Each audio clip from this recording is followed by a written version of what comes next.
Қазақстанда күйүүчү майдын кымбаттыгынан улам башталган каршылык акциялары өлкөнүн бир нече шаарларына чейин жайылып, кырдаал абдан куч, айрым шаарларда чукул кырдаал жарыяланды. Эмесе өлкөдөгү соңку жаңылыктарга токтолобуз.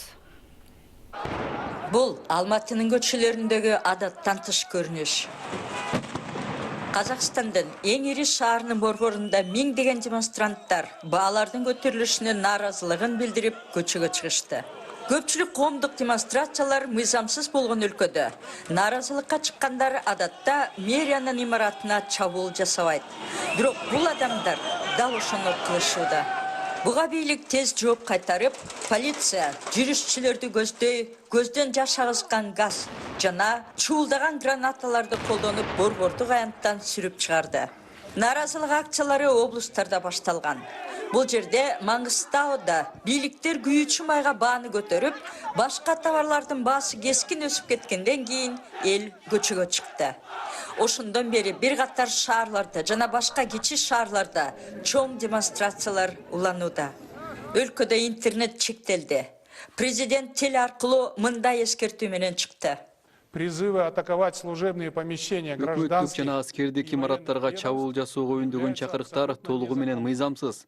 Бул кылмыш. Анын артында жоопкерчилик бар. Өкмөт кылабайт. Бирок биз чыр чатак эмес, өз ара ишеним жана диалог болсо дейбиз. Бирок бул жерде өз ара ишеним жоктой. Президент күйүүчү майдын жана башка маанилүү товарлардын баасын жөнгө салууну өкмөткө тапшырды. Күйүүчү майдын кымбатташы пандемия башталгандан бери кескин жогорулаган тамак аштын баасына таасирин тийгизиши мүмкүн. Ошентип Казакстандын өкмөтү толугу менен отставкага кетти. Ал эми өлкөнүн биринчи президенти Нурсултан Назарбаев Казакстандын Коопсуздук кеңеши төрагасы кызматынан отставкага кеткендиги кабарланууда. Назарбаев президенттик кызматын өткөрүп бергени менен эң таасирдүү деген Коопсуздук кеңешин жетектеп кала берген. Айрымдар бийликти өткөрүп берүү өтө эле формалдуу болду деп сындап келишкен.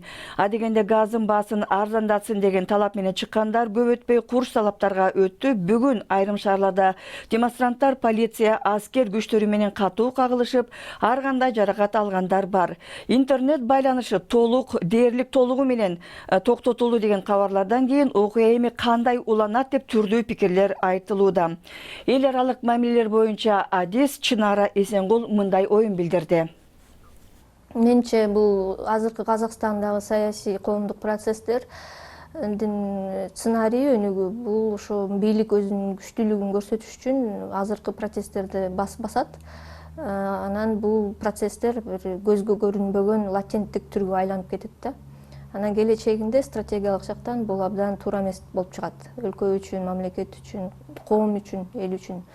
Анткени көрүнбөй уже контролго ала албай же башкарууга ала албаган, анан кийин мындан да күчтүүрөөк масштабта жарылышы мүмкүн да.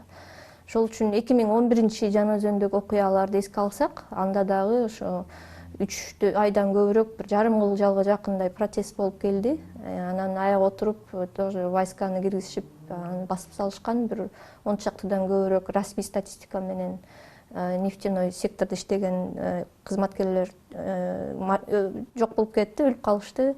Анан ошол үчүн менимче бул дагы эле ошол ыкманы колдонушат го деген